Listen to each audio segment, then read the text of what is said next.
Now we can see the summary. So the summary is the events in the bluest eyes are not presented chronologically. Okay. Instead, they are linked by the voices and memories of two narrators. So, as I have already mentioned, there are two narrators, that is Claudia McTeer and an omnipresent or omniscient point of view narrator. Okay. Now, in the sections labeled with the name of a season, see there are. This is the first of all. I will say some this. Just look at this. That is, we have this structure of novel. In this structure, just look at this. That is, we have two fragments like a first grade primer, and then the other sections are divided in the under the seasons. Okay, names of seasons. ഓട്ടമിൽ തുടങ്ങി സമ്മറിൽ അവസാനിക്കുന്ന ആ ഓരോ സീസണിൻ്റെയും കീഴിലായിട്ട് we have different chapters. Okay, അപ്പോൾ ആ ഒരു രീതിയിലാണ് ഇതിൻ്റെ structure. The novel of the structure is in this way. So അപ്പോൾ അത് ആദ്യം മനസ്സിലാക്കിയാലേ ഉള്ളൂ നമുക്ക് പിന്നെ എന്താണ് ഇതിന് സമ്മറി കാണുമ്പോൾ നമുക്ക് മനസ്സിലാവുള്ളൂ. Okay, so there are two fragments. ആദ്യം നമ്മൾ ഈ പ്രൊലോഗ് എന്ന് പറയുന്ന പോലെ തന്നെ ടു ഫ്രാഗ്മെൻറ്റ്സ് എന്നുള്ള രീതിയിലാണ് ടോണി മോറിസൺ ഇതിനെ ഡിവൈഡ് ചെയ്തിട്ടുള്ളത്. ആദ്യം ടു ഫ്രാഗ്മെൻറ്റ്സ് ഉണ്ട്, അതിന് ശേഷം ആണ് ഇങ്ങനെ സീസണിലൂടെയാണ് കടന്നു പോകുന്നത്. ഓട്ടമിൽ തുടങ്ങി, then winter, then spring, then summer. അപ്പോൾ ആ ഓട്ടമിൻ്റെ താഴെ തന്നെ 3 ചാപ്റ്റേഴ്സ്, വിൻ്റർ താഴെ 2 chapters, spring 4 chapters, summer 3 chapters. ആ രീതിയിലാണ് ബ്ലൂവസ്റ്റ് ഐ നോവൽ പോകുന്നത്. It's A novel, so it must be very lengthy. Okay, long. Okay, now we can see the summary. Now we have the events in the bluest eye are not presented chronologically. Instead, they are linked by the voices and memories of two narrators. In the section labeled with the name of a season, Claudia McTeer's retrospective narration as an adult contains her childhood memories about what happened to Pecola. അപ്പോൾ ഇതിൽ എന്താണ്, as I have mentioned, നമ്മൾ ആദ്യം വരുന്ന ഒരു ഏരിയയിൽ ആദ്യം fragments ആയിട്ടാണ് വരുന്നത്. അതിൽ എന്താണ്, we see that there are ഒരു സെറ്റിങ്സിലേക്ക് നമ്മൾ കൊണ്ടുപോകുന്നുണ്ട്. അത് കഴിഞ്ഞിട്ട് അതിൽ ഈ ഒരു ക്ലോഡിയ മെക്ടീറിൻ്റെ പോയിൻ്റ് ഓഫ് വ്യൂവിൽ നിന്ന് അപ്പോൾ അവരൊരു അഡൾട്ടാണ്. Claudia McTeer when she narrates the story she is an adult, but she takes it from her memory. അങ്ങനെ ചൈൽഡ്ഹുഡ് മെമ്മറിയിൽ Claudia McTeer, when she was 9 years old, all these things happens. Okay, so the other narrator, the omniscient narrator, then braids her stories into Claudia's season sections. Okay, introducing influential characters and events that shape Pecola's life. അപ്പോൾ പെക്കോളയാണ് നമ്മൾ protagonist. അപ്പോൾ അതുകൊണ്ട് തന്നെ എങ്ങനെയാണ് അത് mould ചെയ്ത് വരുന്നത് എന്നുള്ളത് രണ്ട് പോയിന്റ് ഓഫ് വ്യൂവിൽ നിന്നായിട്ട് we can see that I have already mentioned, as I have already mentioned. And now we have Claudia McTeer is now a grown woman telling us about certain events that happened during the fall of 1941. അപ്പോൾ fall എന്ന് പറയുമ്പോൾ autumn, isn't it? അപ്പോൾ നമ്മൾ already പറഞ്ഞിട്ടുണ്ടായിരുന്നു, after the two fragments we are starting with this autumn season. Okay, but she was only a child then, but she remembers that no marigolds bloomed that fall. ആ ഒരു വർഷത്തിൽ there was no marigold that in that fall, and she and her friends thought it was probably because their friend and playmate Pecola was having her father's baby. She tells us that Pecola's father, that is Collie Breedlove, is now dead. The baby is dead, and the innocence of the young girls also died that fall. Okay, then we get into the lengthy flashback. അതായത് അവരിങ്ങനെ പിന്നീട് നമ്മൾ പോകുന്നത് എന്താണ്, നമ്മൾ segue ചെയ്ത് means we are getting into that എന്നാണ് പറയുന്നത്. Okay, into a lengthy flashback to autumn 1940, a year before the fall, when no marigolds bloom. അതായത് ഇപ്പം ഈ ഒരു നോവൽ സ്റ്റാർട്ട് ചെയ്യുന്നത് പറയുന്നത് എന്താണ്, മാരിഗോൾഡ് ഒന്നും ബ്ലൂം ചെയ്തിട്ടുണ്ടായിരുന്നില്ല എന്ന് പറഞ്ഞിട്ടാണല്ലോ സ്റ്റാർട്ട് ചെയ്യുന്നത്. അപ്പോൾ അതിൻ്റെ മുന്നേ ഒരു വർഷത്തിൽ നടക്കുന്ന ഒരു ഇവൻറ്റ്സ് ആണ്. It's like A lengthy flash back. Okay, then Claudia and her older sister Frida have just started school.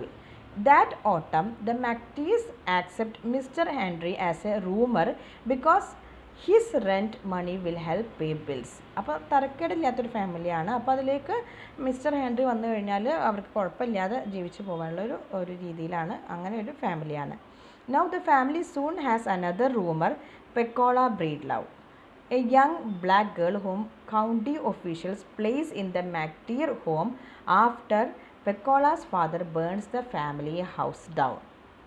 Okay, അപ്പോൾ രണ്ട് പേരാണ് അവരുടെ വീട്ടിലേക്ക്, ആരുടെ വീട്ടിലേക്ക് വരുന്നത്, നമ്മുടെ നെറേറ്റർ ആയിട്ടുള്ള ക്ലോഡിയയുടെയും അവരുടെ ഫാമിലി ആയിട്ടുള്ള ഫ്രീയുടെ elder സിസ്റ്ററാണ്.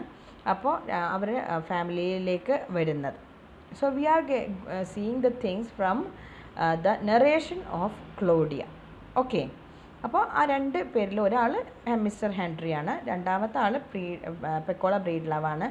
Actually she was being praised by the county officials. അത് ആ നാട്ടുകാർ അതിൽ ഇടപെട്ടുകൊണ്ടാണ് അവർ എന്താണ് അവരെ ആ ഒരു വീട്ടിലേക്ക് ഒരു സേഫായ വീട് എന്നുള്ള രീതിയിൽ അവിടെ ഈ കുട്ടിയെ കൊടുന്നാക്കുന്നത്. Pecola Breedlove. Okay, Pecola and the McTeer girls share childhood adventures, and what Claudia remembers in particular is the startling onset of Peccola's puberty when the 11-year-old get unexpectedly has her first menstrual period. Then അത് അവിടെ ഒരു സ്റ്റേയുടെ ഇടയിലാണ് ഇത് സംഭവിക്കുന്നത്. So ആ ഒരു സമയത്തുണ്ടാകുന്ന കൺഫ്യൂഷനും കാര്യങ്ങളൊക്കെയാണ് that is remembered by Claudia. Okay, now we have the second narrator.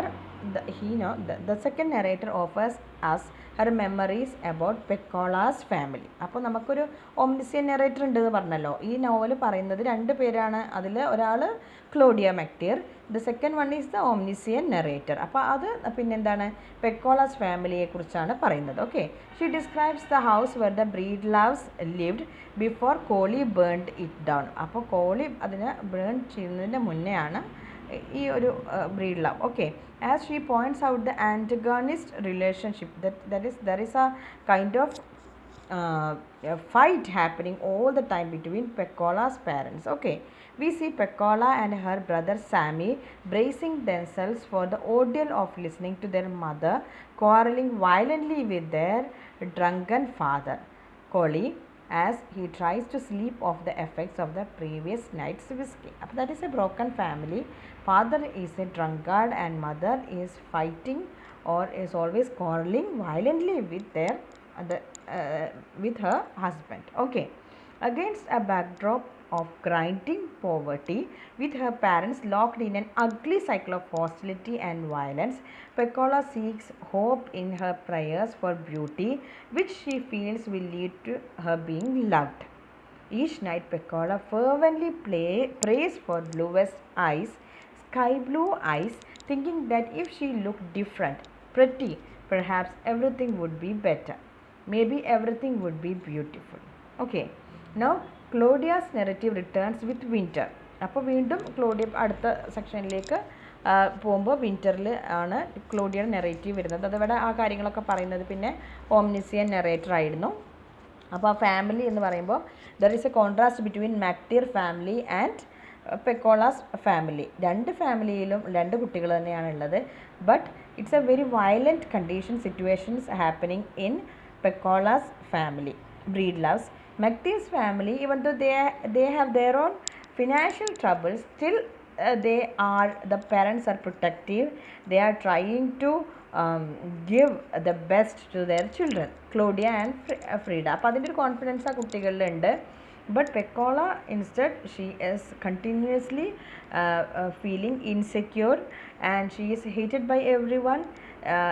Actually her father and mother is busy fighting with each other. And so she always prays for the bluest, that is the blue eyes. അപ്പോൾ അത് അങ്ങനെ ആകുമ്പോൾ അവർ കാണുന്ന കാഴ്ചപ്പാടിലൊക്കെ ഒരുപാട് എന്താണ് ആ കുട്ടിക്ക് അത് വരാനുള്ള കാരണം എന്താണ്? The reason is that that we will see, that is there is an opening session, that is the fragments. Okay, that is we will see that just a moment. Now we have this see in the fragment 1 that before starting the season part നമ്മളവിടെ പറഞ്ഞല്ലോ അതിലെന്താണ് ആ ഫ്രാഗ്മെൻറ്റിൽ പറയുന്നൊരു കാര്യമുണ്ട്. The thing is that the ഡിക്ക് and Jane narrative. ഡിക്ക് and Jane narrative എന്ന് പറഞ്ഞു കഴിഞ്ഞാൽ actually this is the family in the primary. ഇപ്പം നമ്മൾ 1ാം ക്ലാസ്സിൽ നമുക്ക് ക്ലാസ് തുടങ്ങുമ്പോൾ ഇങ്ങനെ ഫാമിലി ഒരു എന്താണ് ഒരു ചിലപ്പോൾ നമ്മളെന്താ പറയുക നമുക്കുണ്ടാവില്ല ഇങ്ങനെ കുട്ടികളുടെ ബുക്കുകളൊക്കെ ഇപ്പോൾ ഒരു ക്യാരക്ടറിനെ വെച്ചുകൊണ്ട് ആ ക്യാരക്ടറിൻ്റെ കോൺസെപ്റ്റിൽ നിന്നുകൊണ്ട് ഇപ്പോൾ അങ്ങോട്ട് യാത്ര പോയി രാജു ഇങ്ങോട്ട് യാത്ര പോയപ്പോൾ കണ്ടു, അതല്ലെങ്കിൽ രാജുവിൻ്റെ വീട്ടിൽ ആരൊക്കെയാണ് അങ്ങനെയൊക്കെ പറഞ്ഞ് നമ്മൾ കണ്ടിട്ടില്ലേ. അതുപോലെ അവിടെ അമേരിക്കയിലുള്ള ഒരു നെറേറ്റീവാണ് Dick and Jane narrative. Okay, that means that in the primary class, അതായത് 1ാം ക്ലാസ്സിൽ what happens is that they have A book. ഒരു ബുക്ക് അവർ ഡിസൈൻ ചെയ്തിട്ടുണ്ട് ഇങ്ങനെ ഒരു കണ്ടിന്യൂസ് ആയിട്ടൊരു തീം ബേസ്ഡ് ആയിട്ടുള്ള ബുക്കാണ്. അതിലെങ്ങനെയാണെന്ന് വെച്ച് കഴിഞ്ഞാൽ that is it picturizes a family. Okay, happy picture perfect American white family. Okay, white ഫാമിലിയാണ്. അവിടെ എങ്ങനെയാണ്? It consist of a big strong father, a nice laughing mother, a clean cut son Dick and a pretty daughter Jane. Curly haired ആയിട്ടുള്ള dimples ഒക്കെ ഉള്ള blue ഐസൊക്കെ ഉള്ള ഒരു എന്താണ് ജെയിനും. അങ്ങനെ ഡിക്ക് ആൻഡ് ജെയിൻ്റെയും കാഴ്ചപ്പാടിൽ നിന്നാണ് കുട്ടികളിങ്ങനെ ലെറ്റേഴ്സ് വായിക്കുന്നത്, പഠിക്കുന്നത്, അങ്ങനത്തെ രീതിയിലൊക്കെ കാണുന്നത്. ഓക്കെ, അപ്പോൾ ഇത് അവിടുത്തെ ഒരു കോമൺ ആയിട്ടുള്ള ഒരു ബുക്കാണിത്. ആ ബുക്കിൽ നിന്ന് അവിടെ ശരിക്കും അമേരിക്കയിൽ ശരിക്കും അവിടെ ഉള്ള ഒരു അവരുടെ ഫസ്റ്റ് സ്റ്റാൻഡേർഡ് അങ്ങനെ ബേസ് ആയിട്ട് എലിമെൻ്ററി ക്ലാസ്സുകളിൽ അവർ പ്രൈമറി ക്ലാസ്സുകളിൽ സ്റ്റാർട്ട് ചെയ്യുന്നത് ഇങ്ങനെയാണ്. അപ്പോൾ അതിൻ്റെ ഒരു എഫക്റ്റ് എന്താണെന്ന് വെച്ച് കഴിഞ്ഞാൽ the black children are completely avoided or completely marginalised. Okay, അപ്പോൾ ഈ ഒരു സംഭവം ഈ കുട്ടികളുടെ മനസ്സിലെന്താണ്? അവർ കാണുന്ന ഭംഗിയുള്ളതും നല്ലതും സ്നേഹിക്കപ്പെടുന്നതും പോസിറ്റീവായ കാര്യങ്ങളൊക്കെ ഈ വൈറ്റ് പീപ്പിളിനുള്ളതാണ്. ഓക്കെ, അപ്പോൾ പെക്കോളയുടെ ഈ അവസ്ഥയിൽ ഫാമിലി ഇങ്ങനെ തകർന്നു പോയ അവസ്ഥയിൽ she things that as A child she things that if she has this beautiful ice. അങ്ങനെ ഈ സ്കിൻ കളർ ഇങ്ങനെ ആയതുകൊണ്ടും കണ്ണിങ്ങനെയൊക്കെ ആയതുകൊണ്ട് കണ്ണിൻ്റെ കളറൊക്കെ ഇങ്ങനെ ആയതുകൊണ്ടും ആണ് ഞാൻ എപ്പോഴും ഇങ്ങനെ വെറുക്കപ്പെടുന്നത്, അല്ലെങ്കിൽ എൻ്റെ ഫാമിലി ഇങ്ങനെ എന്നുള്ളതാണ് ആ കുട്ടിയുടെ വിശ്വാസം. Okay, now that is about that is the reason why she has this inferiority complex. She yearns for this bluest eyes. Okay, now we have this Claudia's narrative return with winter. അപ്പോൾ നമ്മൾ ഓട്ടം കഴിഞ്ഞ് വിൻ്ററിലേക്ക്. She remembers the arrival of Maureen Peel, a new girl in school whom that is Claudia calls the disruptor. Okay, അപ്പോൾ despite Maureen's protruding dog tooth and the fact that she was born with an extra finger on each hand removed at birth, okay, Maureen seems to embody everything perfect. She has long, beautiful hair, light skin, green eyes, and bright, clean, pretty clothes. Okay, she is enchanting and popular with both the black and white children. അപ്പോൾ അതിൻ്റെ ഇടയിലാണ് ഇവർ winter സീസണിൽ ആര് വരുന്നത്? അത് എവിടേക്ക് സ്കൂളിലേക്ക് ഒരു കുട്ടി പുതിയത് വരികയാണ്, മൗറീൻ പീൽ എന്ന് പറയുന്നത്. Okay, so she is A darling for every one. Okay, അപ്പോൾ ആ കുട്ടി എന്താ ആ കുട്ടിക്കൊരു പല്ലിങ്ങനെ പുറത്തേക്ക് ഉന്തിയതാണെങ്കിൽ പോലും nobody CARES. Okay, the thing is that it is based on her skin, lighter tone, and then she has a beautiful hair and she has green eyes, so she must be a kind of mixed race. Okay, അപ്പോൾ ആ ഒരു കാരണം കൊണ്ട് തന്നെ എല്ലാവരും ആ കുട്ടിയുടെ പിന്നാലെയാണ്. എല്ലാവരും ലുക്ക് മാത്രം കൊണ്ടാണ് ഈ കുട്ടിയെ അത്രയും ഇതാക്കുന്നത്. അത് ഈ ആർക്ക് പറ്റുന്നില്ല? Claudia and Frieda, they both don't like this special treatment that is given to this Maureen Peal. Okay, അപ്പോൾ അതാണ് ഇവർക്ക് ഇത്ര ദേഷ്യം വരാനുള്ള കാരണം. No, Pecola is not popular. അപ്പോൾ ആ ഒരു കോൺട്രാസ്റ്റാണ് പറയുന്നത്. എങ്ങനെയാണ് മൗറീൻ പീലും അതുപോലെ പെക്കോളയും തമ്മിലുള്ള കോൺട്രാസ്റ്റ് എന്നുള്ളത്. Still I remember when I was in 2nd standard, ഞങ്ങളുടെ ക്ലാസ്സിൽ ഒരു അമൃത എന്ന് പറയുന്ന കുട്ടി ഉണ്ടായിരുന്നു. She was very beautiful. അപ്പോൾ എല്ലാ ടീച്ചേഴ്സും ആ കുട്ടി ഇങ്ങനെ പാമ്പർ ചെയ്യും. ഓക്കെ, സോ എനിക്കിപ്പോഴും ഓർമ്മയുണ്ട് ആ കുട്ടിയുടെ ഇങ്ങനെ വാട്ടർ ഫൗണ്ടെയിൻ പോലെ മുടി കെട്ടിയതൊക്കെ എനിക്കിപ്പോഴും ഓർമ്മയുണ്ട്. And how she was given an extra treatment by others. So when I read this particular thing I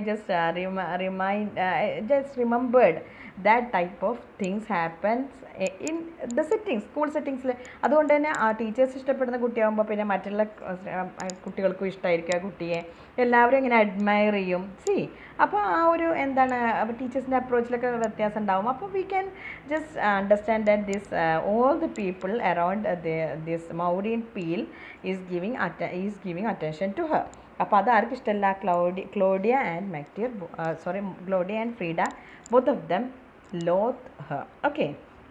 Now Pecola is not popular. Of course she is not popular. കാരണം attractive ആയിട്ട് beauty സ്റ്റാൻഡേർഡിന് അനുസരിച്ച് ഒന്നും തന്നെ പെക്കോളക്കില്ല. On the playground Frieda rescues her from a vicious group of boys who are on the playground. Frieda rescues her from a vicious group of group boys who are harassing Har.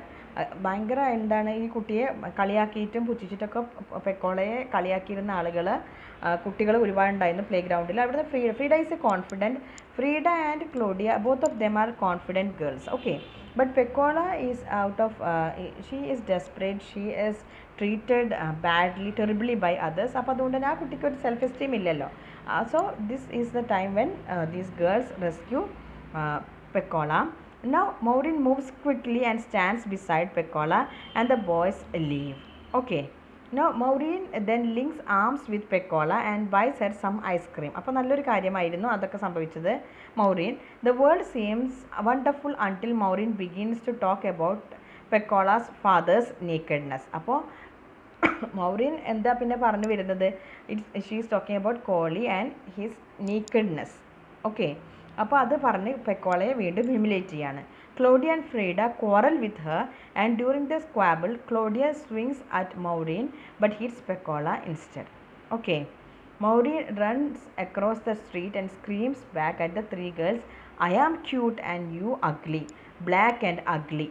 Deeply hurt, Pecola curls her shoulder forward in misery. Okay, so this is the day-to-day life of Pecola. Now we have the omniscient narrator. Now it's going to that point of view. The omniscient narrator now describes Geraldine, her son Junior, and her much-loved blue-eyed black cat. ഇപ്പോൾ മകനേക്കാൾ കൂടുതൽ ഇഷ്ടം ഇവർക്കൊക്കെ പ്രശ്നം ഇതാണ്, ഒബ്സഷനാണ്. ഈ white അതിനോട് ഭയങ്കര ഒബ്സഷനാണ് ഇവർക്കുള്ളത്. Okay. they are internalizing this racism. Okay.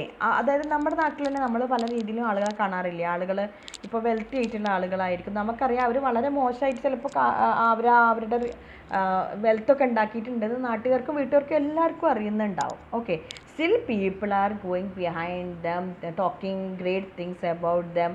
അത് എന്താണ് നമ്മൾ ആ ഒരു കറപ്ഷനെ ഇൻറ്റേർണലൈസ് ചെയ്യുന്ന ഒരു പ്രോസസ്സ് നമ്മൾ കാണാറുണ്ട്. Just like that happens here also. Okay.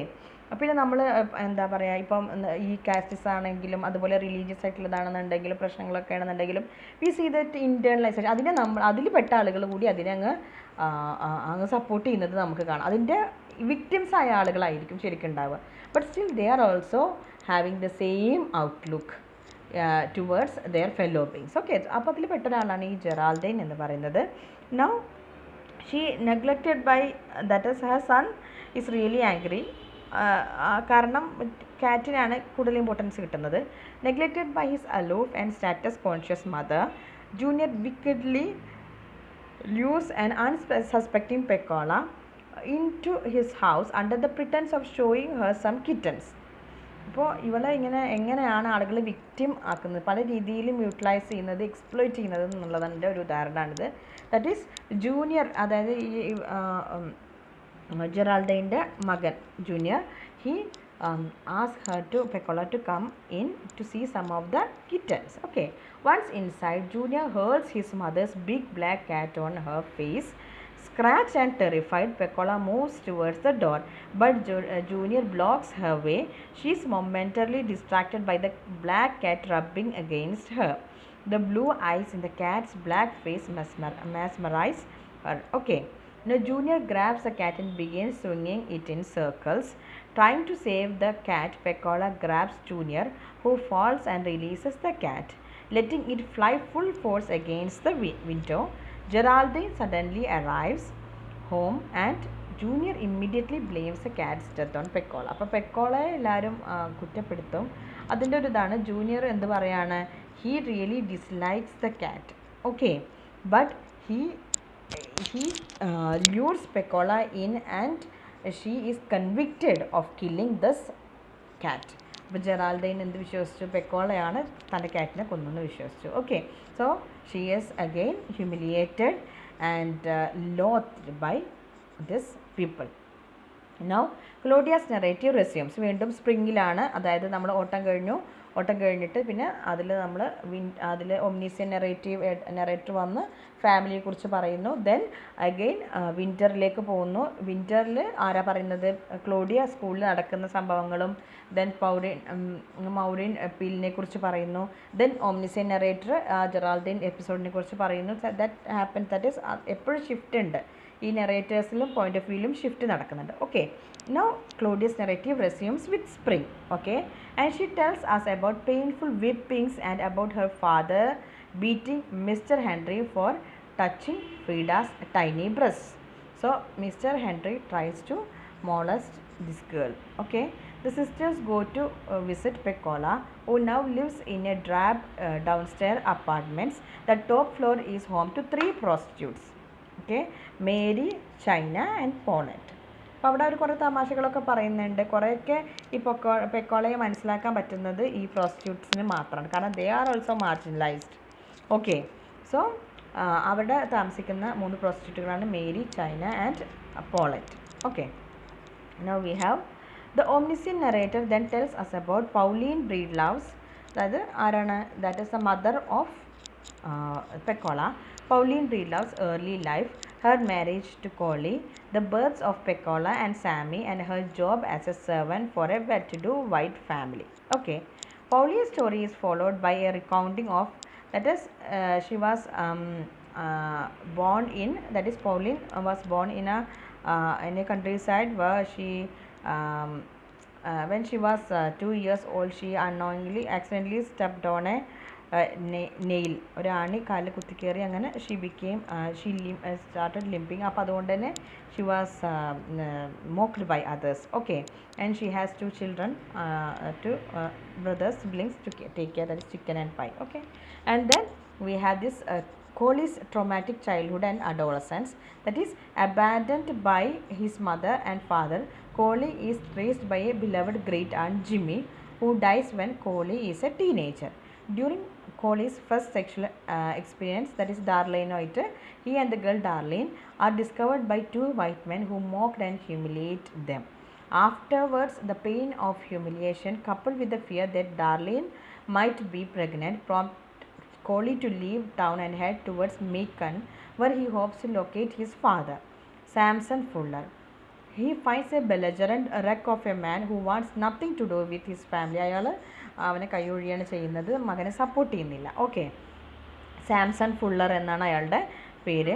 Coli eventually shakes off the crushing encounter. One day while he is in കെൻറ്റക്കിയിൽ വെച്ചിട്ടാണ് he meets Pauline Williams, marries her and fathers 2 children, Sammy and Pecola. Years later, on a Saturday afternoon in spring, Coley staggers home in a drunken, confused state of love and lust. He rapes 11-year-old Pecola and leaves her dazed and motionless on the kitchen floor. That is what the tragedy happened to Pecola. Okay, now the omniscient narrator continues, introducing the character of Elio Micah Whitcomb. Okay, Whitcomb, a self-proclaimed psychic and faith healer known as Soaphead Church. Okay, he is visited by what he calls a pitiful, unattractive black girl of about 12 or so, with a protruding pot belly, who ask him for blue eyes. അതാരായിരിക്കും? നമ്മുടെ പെക്കോള തന്നെയാണ്.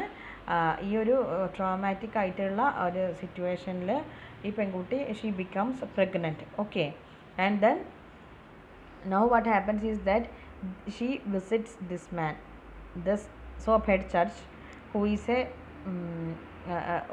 he is fake. Okay, he is a fraud.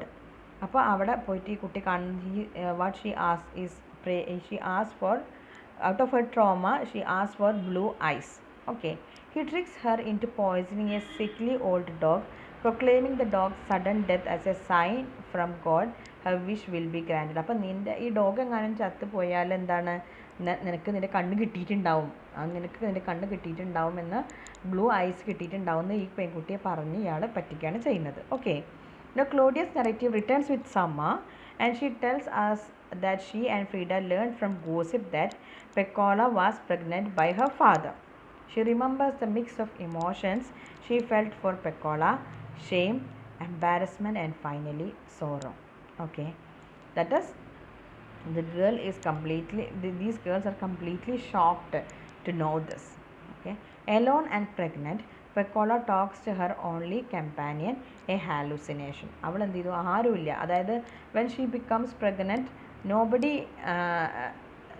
the only people who visited her was this Claudia and ഫ്രീഡ. അപ്പോൾ ഇവള് pregnant ആയത് ശേഷം nobody will go near to her. She is completely marginalized. She is completely hated by everyone. She has no place in their community. Okay, now she can no longer go to school, so she wraps herself in a cloak of madness that confronts her into believing that everyone is jealous of her miraculous new blue eyes. അപ്പോൾ ആരും അവളോട് സംസാരിക്കാത്തതിൻ്റെ കാരണം, അവളുടെ അടുത്തേക്ക് ആരും വരാത്തതിൻ്റെ കാരണം, എല്ലാവരും അവളെ ഒഴിവാക്കുന്നതിൻ്റെ കാരണം എന്താണ്? She believe that the words of soap head church, she believe that she has this blue eyes. Okay, അതുകൊണ്ട് എന്നോട് അസൂയ കാരണമാണ് ആരും എൻ്റെ അടുത്തേക്ക് വരാത്തതെന്ന് അവൾ സ്വയം വിശ്വസിച്ച് she becomes mad. Okay, in the final section, Claudia says that she remembers seeing Peccola after the baby was born prematurely and died. പെക്കോളയെ കണ്ടിട്ടുണ്ടായിരുന്നു ഒരു വട്ടം ക്ലോഡിയ. എങ്ങനെയായിരുന്നു? The baby died. Pecola's brother Sammy left town and Cholly died in a workhouse. Pauline is still doing household for white folks, and she and Pecola live in a little brown house on the edge of town. Completely marginalized, completely abandoned by the society and the family and all other members in the society, the mother and daughter. Even mother, Pecola's mother is not supporting Pecola actually. She thinks that she is also, she willingly did this crime. Okay, this incest. Pecola വേണം എന്ന് കരുതിച്ച് ചെയ്ത പോലെയാണ് this Pauline. She never believes her daughter. Okay, so this is what happened with her. So that is the summary of the blue novel, The Bluest Eye.